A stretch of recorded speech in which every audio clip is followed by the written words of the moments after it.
6h53. O Band Cidade recebe hoje, aqui na bancada, o pré-candidato à presidência da República, Renan Santos. Ele é um dos fundadores do movimento Brasil Livre, o MBL, e tem atuado nos últimos anos como uma das vozes mais ativas no debate político nacional.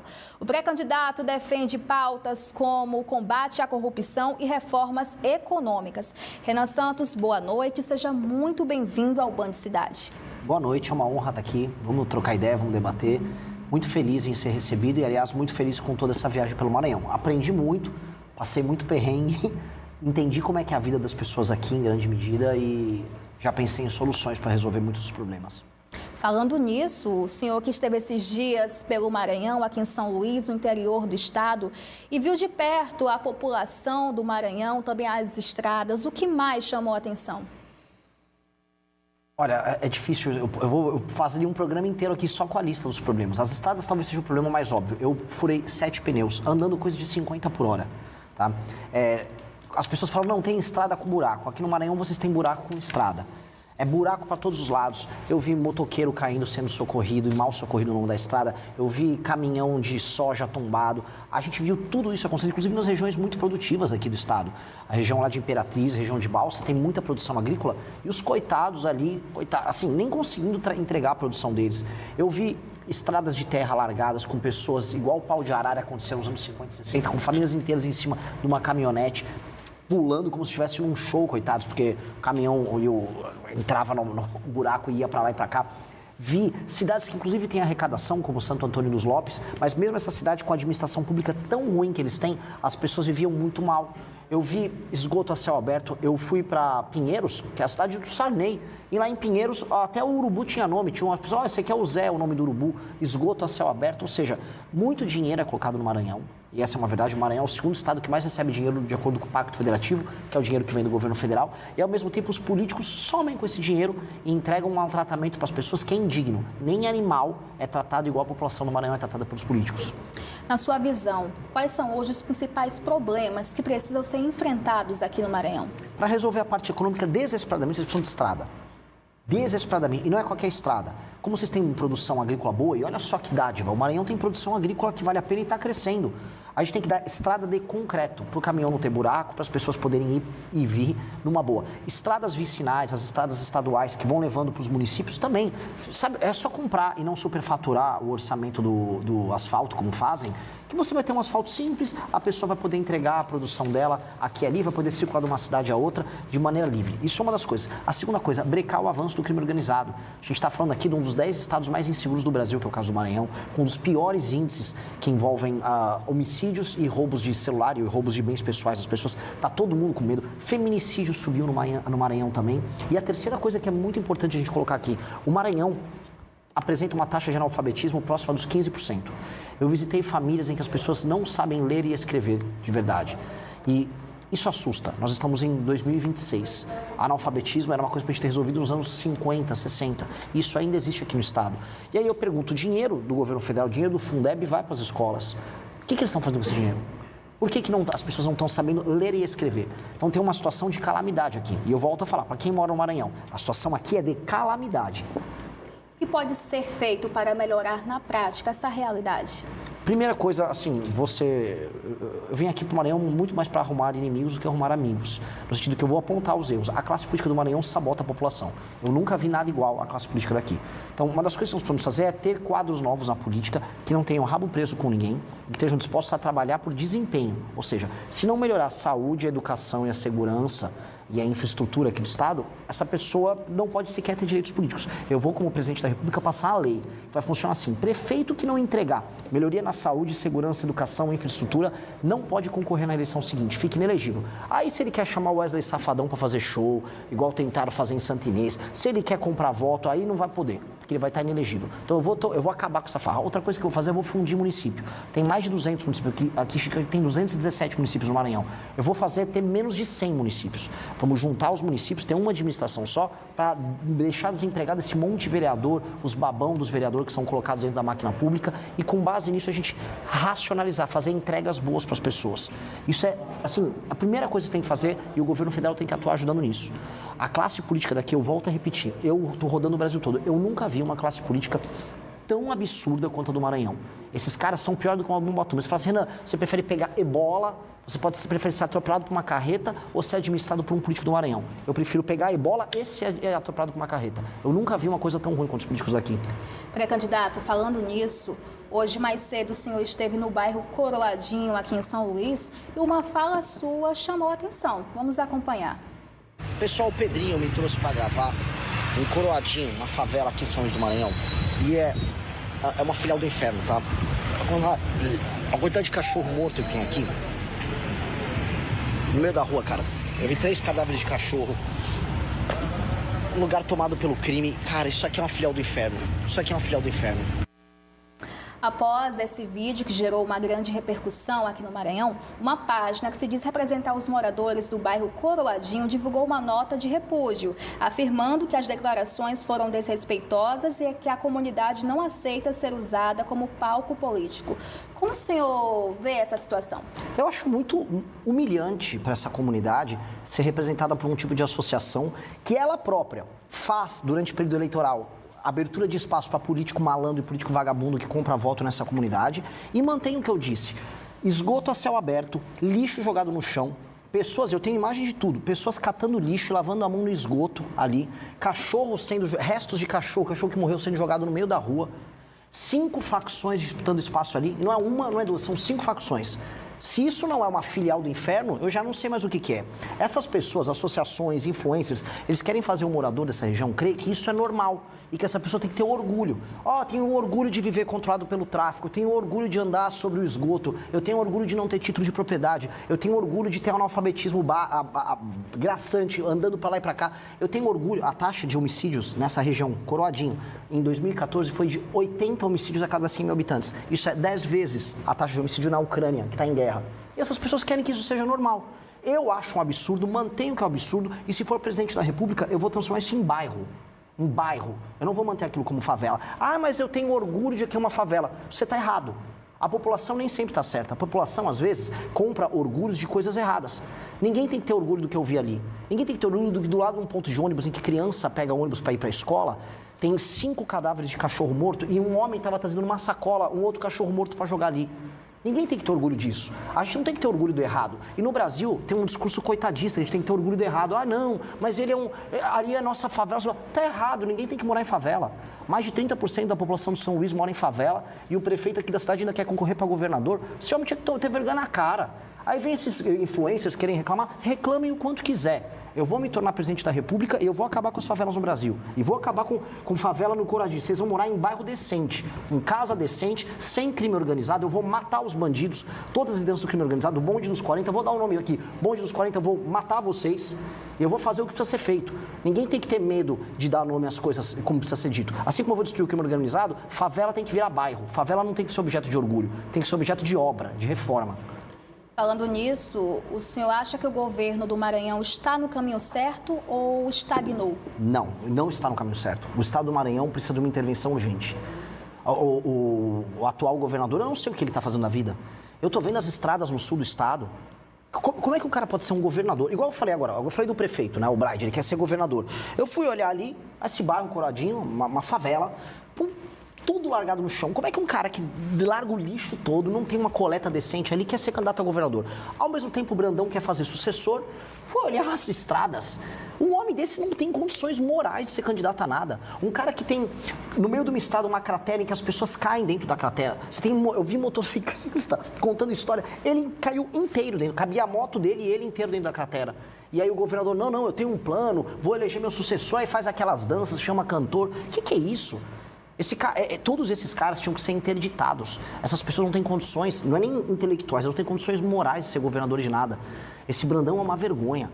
Eu volto a colocar para todo mundo que está nos assistindo. Existe uma coisa que chama o mito da caverna do Platão, que é assim, quando você está vendo só uma coisa, você acha que o mundo é isso. Todo mundo no Maranhão olha para a realidade no Maranhão e acha, é normal ter um cachorro morto do meu lado, no meio da rua. É normal ter tanto buraco assim. Não é normal. Eu falo isso para você que mora aqui. Não é normal. Não aceite isso. Outros lugares do Brasil, até mais pobres do que o Maranhão, se vive melhor do que aqui. Vocês são roubados pelos seus políticos aqui. Isso é inaceitável. Pré-candidato, vamos fazer assim, vamos para um rápido intervalo, mas não sai daí que no próximo bloco a entrevista continua. 7h06, voltamos a apresentar o Band Cidade. Comigo na bancada, o pré-candidato à presidência da República, Renan Santos. Voltando aqui à nossa entrevista, como o senhor avalia o atual cenário político do Brasil? É triste, né? É triste. O cenário político do Brasil é o maior escândalo de corrupção da nossa história, que é o escândalo do Banco Master, pegando gente de todos os lados. Descobriram agora que o Caiado, pré-candidato a presidente, inclusive um cara que eu admiro, participou comigo do impeachment da Dilma, agora ele também recebeu o Vorcaro e foi convencido pelo Vorcaro a mudar de certas posições. Falamos do escândalo do INSS, que envolve boa parte da classe política, inclusive a família do atual presidente da República, o Lula. Aí a gente olha os dados e os indicadores do Brasil, o Brasil vai para uma crise que ele vai quebrar nos próximos 2 anos se nada for feito.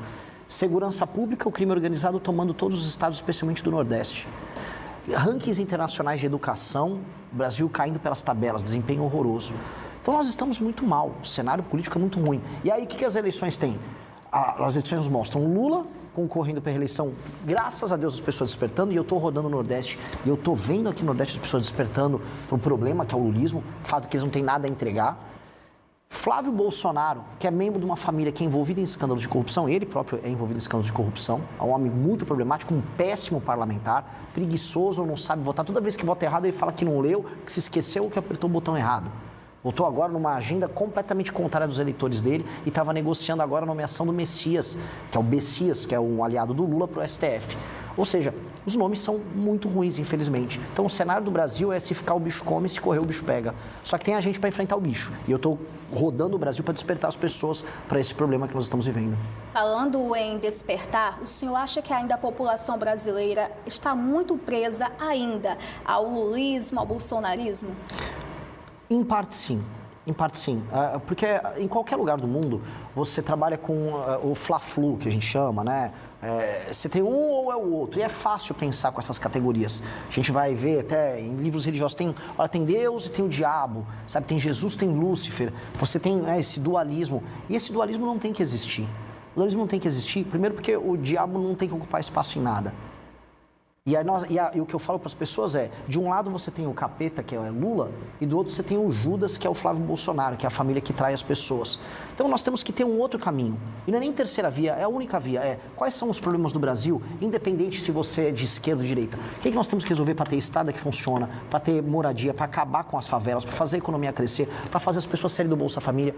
Eu não quero, assim, uma das coisas que rolam muito, mas é assim, não, um monte de gente na minha cidade está com o Bolsa Família. Eu não quero que as pessoas estejam no Bolsa Família. Falo olhando para a câmera. Eu vou diminuir o número de pessoas no Bolsa Família. Aqui no Maranhão, marmanjo que está ganhando Bolsa Família com 25, 26 anos, achando que é legal, só que vai fazer um bico, vou botar você para trabalhar, vai ralar, vai ter frente de trabalho na tua cidade, papo reto, entendeu? E vamos fazer a atividade econômica crescer. Aqui no Maranhão, uma dica para as pessoas, o maior ICMS do Brasil, que é o Imposto de Circular Mercadoria e Serviço, é o mais alto do Brasil. Como é que um estado tão pobre como o Maranhão cobra o maior imposto e não entrega nada com esse imposto? Uma das piores educações, uma das piores sistemas de segurança que a gente tem no Brasil, está no Maranhão, e ainda cobra imposto tão alto. Então, o que eu falo para todo mundo é, se a gente focar no problema, chutar os ladrões que tem no meio do caminho, a solução está aqui. Tanto que o próprio Maranhão, o Maranhão está fácil, tá? É mais difícil você crescer o Ceará, tem um clima muito mais complicado, a terra é árida, do que aqui. Aqui tem terra boa para tudo quanto é lado, tem energia elétrica, tem rios, tem água abundante, dá para desenvolver com agro, tem um porto muito bom, tem acesso ao Atlântico Norte, aos Estados Unidos, à Europa, ao Canal do Panamá muito mais fácil, dá para transformar o Maranhão numa potência. O problema é que tem um trabalho de profissionais. Os políticos daqui são profissionais, a começar o tal do Brandão. Eles são muito profissionais de deixar o Estado uma porcaria. E aí as pessoas não acordam. Eu estou aqui para despertar. Minha missão, o nome do partido nosso é missão, é despertar as pessoas. Se elas me elegerem para presidente da República, eu vou fazer uma revolução, eu vou tornar o Brasil um país sério. Só que se minha candidatura já servir para acordar as pessoas, é algo incrível. Eu fico até mais feliz se a gente despertar as pessoas. Preciso que elas despertem para o problema. Já a gente volta a falar do partido Missão, mas o senhor fala muito em fundir os municípios. Como é que isso funcionaria na prática? É alterar 2 artigos da Constituição e permitir que o governo federal faça um plano que pegue municípios pequenos que não se sustentam. Como é que funciona? Quem está assistindo em casa? Tem vários municípios que têm 5, 10, 15, 20 mil habitantes. Esses municípios, se eles estiverem gerando renda, por exemplo, tem muitas empresas e eles pagam as próprias contas e os indicadores de saúde, educação, saneamento básico estiverem bem atendidos, o município pequeno pode existir, não tem nenhum problema. Agora, se o município é sustentado com o dinheiro do governo federal, ele não gera riqueza e a população é maltratada, aí eu vou juntar eles, 1, 2, 3, 4, 5 municípios, transforma num município só, demite esse monte de vereador, os famosos babões de político, demite os babões que tem lá na prefeitura, que trabalham de mentira, de assessor, demite os demais prefeitos, tem um só prefeito e só 9 vereadores. E eles não vão trabalhar simples, com a regra que eu estou chamando da reforma administrativa com lei de responsabilidade gerencial. O que nós vamos fazer é, esse prefeito assume, só que ele tem uma série de metas e indicadores para cumprir. Se você tem só 10% de saneamento básico ou de fornecimento de água, vai ter que subir para no mínimo 30% no mandato dele em 4 anos. Se não subiu para 30%, se não melhorou os índices de educação, se melhorou a fila nas UBSs, ele fica inelegível, ele não pode concorrer na eleição seguinte. Ah, não, mas e se ele for popular porque ele fez um show do Safadão? Primeiro que eu não vou deixar ele fazer um show do Safadão, não vai poder comprar voto de ninguém. Segundo, se ele for tentar comprar o voto das pessoas, eu vou prender a pessoa que está vendendo voto e vou prender o político que estiver comprando voto. E terceiro, que ele vai estar inelegível. Agora, se ele cumpriu a meta, se for um bom prefeito, melhorou o saneamento básico, melhorou a educação, melhorou a segurança, fez empresas se instalarem ali, o município começou a esquentar, a economia cresceu, as pessoas estão com emprego, estão comprando uma moto, estão comprando um carro, estão fazendo uma casa, a vida começou a melhorar, o cara vai poder fazer o show do Safadão no município dele numa boa, tá? Eu vou querer ver a população daquele lugar feliz, ele vai poder concorrer à reeleição e o partido dele ainda ganha fundo partidário eleitoral como prêmio porque ele foi um bom prefeito. Então, a gente tem que bater no político que não presta, no prefeito, mas se o político que presta, a gente tem que premiar. Essa é a regra que a gente vai fazer. Fazendo isso e fundindo o município, a administração aqui vai melhorar tanto. Mas eu te falo, tanto, que vocês vão dar um salto. O Maranhão vai começar a crescer 10% ao ano, 10% a 15% ao ano, até começar a pegar o ritmo de ser um dos maiores estados do Nordeste, que é o que ele tem que ser. Agora falando do Partido Missão, que ele surge como uma alternativa no cenário nacional, o que diferencia o Partido Missão dos demais partidos? Começar pelo nome, né? Todo mundo que acompanha partido político no Brasil vê que é uma sopa de letrinha. PSB, Partido Socialista Brasileiro, PMDB, Partido da Mobilização Democrática. Ninguém sabe o que significa isso aí. E missão significa o seguinte, o que significa quando você está numa missão? Você tem uma ideia, um plano e você tem um período de tempo para implementar. Isso se torna uma missão. A missão, como o nome do partido, significa que nós somos um grupo de pessoas que tem um senso de urgência. O que é urgência? Eu preciso, enquanto eu estiver vivo, nos próximos 30 anos, fazer o Brasil virar um dos 5 maiores países do mundo. Essa é a nossa missão. Eu quero que daqui 30 anos o meu país esteja junto com China, Rússia, Estados Unidos e Índia, mandando no mundo. Mandando foguete para o espaço aqui da base de Alcântara, no Maranhão, tendo alta tecnologia, produzindo inteligência artificial, tendo forças armadas poderosas, destruindo o crime organizado, sendo influente. Essa é a missão. Então, o meu partido surgiu para cumprir isso. E aí a gente fez uma lista de políticas que a gente tem que implementar para fazer isso, publicamos isso em livros e montando o partido. E minha pré-candidatura hoje é para isso. Então, quando os outros ficam lá com blá, blá, blá, eu gosto muito do Lula, ai não, o Bolsonaro tem lindos olhos verdes, eu tenho um plano, eu quero implementar, eu estou com pressa, eu preciso fazer meu plano ser implementado rápido. Por isso que eu já sou pré-candidato a presidente. É um senso de missão, um senso de urgência. Falando em partidos, o senhor fez uma crítica ao PSOL. Qual foi o principal ponto dessa crítica? Puxa, eu faço tantas críticas ao PSOL. Então, o primeiro problema do PSOL, por que o PSOL existe? O PSOL é um partido de sabotagem à soberania nacional. Se for a última crítica que eu fiz recente a ele, é porque o PSOL, veja só o absurdo, ele entrou no STF, junto com um monte de ONG que recebe dinheiro dos nossos concorrentes da Europa, para impedir que a Ferrogrão, que é uma ferrovia que escoa a produção de soja do Brasil, do agro, especialmente no Mato Grosso, termine. Eles não querem que a gente tenha uma obra para, em vez do caminhoneiro ficar cansado na estrada entregando a mesma produção sempre, uma ferrovia atenda a produção do Brasil, fazendo que sobre mais divisas, entre dinheiro no Brasil, a gente possa fazer mais políticas sociais. O PSOL não quer, porque o PSOL trabalha a serviço dessas ONGs americanas, alemãs, norueguesas, que não querem que o Brasil tenha um agro forte, porque eles estão protegendo o agricultor deles. Isso está acontecendo aqui no Maranhão agora. O ICMBio quer pegar toda a área perto do Porto de Itaqui, quer interditar porque tem que ter 20 pescadores ali. Então você tem que ter 20 pescadores funcionando, que nem existem mais pescadores, ninguém está pescando ali. É uma não economia, aliás, ninguém quer no século XXI que as pessoas fiquem vivendo de pesca de subsistência. E aí querem interditar uma região que pode ser super desenvolvida, a gente pode instalar empresas que podem criar produtos que vão ser exportados para fora do Brasil. Ou seja, essa agenda de sabotagem que o PSOL apoia em todos os lugares do Brasil, impede os lugares mais pobres do Brasil de crescer. Portanto, o PSOL é o inimigo do Brasil e ele tem que ser combatido assim. Candidato, a gente agradece a sua participação aqui no Band Cidade e as portas estão sempre abertas. Eu agradeço demais, foi uma honra, foi uma grande entrevista e espero que as pessoas tenham assistido, despertem para o problema do Maranhão. O Maranhão precisa ser resolvido e o Maranhão é parte da solução do Brasil, não é parte do problema. Se você gostou deste vídeo, se inscreva no canal Arquivo da Missão para ficar antenado em tudo a partir de agora e chegar bem informado nas eleições. Até o próximo vídeo.